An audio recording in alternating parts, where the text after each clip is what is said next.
दिलबर girl Nora Fatehi अपनी एक मुस्कान से सबका दिल जीत लेती है, लेकिन अब कुछ ऐसा हुआ जिसके बाद इस मुस्कुराते चेहरे पर उदासी छा गई।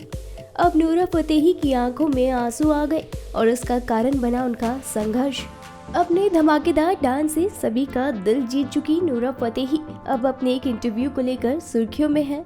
इस इंटरव्यू में नोरा ने अपने दिल की कई बातें कही हैं। इस इंटरव्यू में नोरा फतेही अपने स्ट्रगल के बारे में बात करती दिखाई दी और इस बीच उनकी आंखें नम हो गई। दरअसल इंटरव्यू में नोरा फतेही कहती है, एक दिन मुझे एक रेडियो चैनल पर एक ऐड सुनने को मिला। उसके बाद मैं वहां गई।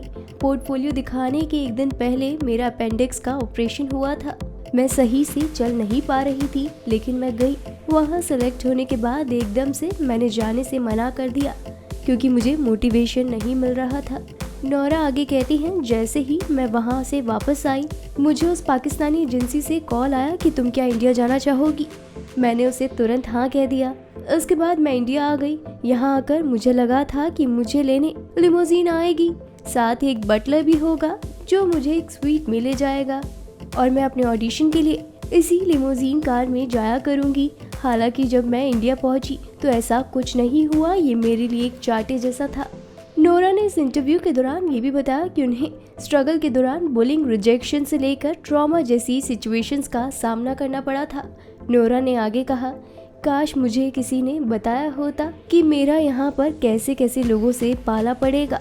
मेरा पासपोर्ट चोरी होगा, लोग मेरे मुंह पर हंसा करेंगे, मेरे बोलने के तरीके का मजाक उड़ाया करेंगे। मेरे साथ ये बहुत बार हुआ। मैं कई बार रोते रोते बाहर आती थी और रिक्शा से घर जाती थी। मेरे साथ करीब 5 साल तक ऐसा हुआ कि लोग कहते थे कि देखो तुम बहुत टैलेंटेड हो, ये दरवाज़ा सिर्फ तुम्हारे लिए खुला है। लेकिन जैसे ही मैं उस दरवाजे के पास जाती, कोई उसे ज़ोर से मेरे मुंह पर बंद कर देता।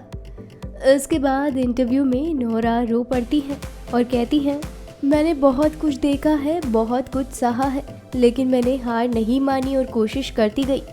लेकिन मुझे उन लड़कियों के लिए सोचकर रोना आता है जिनको मेरी जैसी ही बहुत सारी परेशानियों का सामना करना पड़ा, जिनको कई लोगों ने असफल करने की कोशिश की। कुछ ने हार मान ली, कुछ डटी रही। मैं बस चाहती हूँ कि कोई भी हार नहीं माने, क्योंकि जब कोई इंसान हार मानता है तो पूरी इंसानियत हार जाती है। हमारी आज की इस रिपोर्ट में बस इतना ही। मैं इशिका जैन, पंजाब केसरी, दिल्ली से।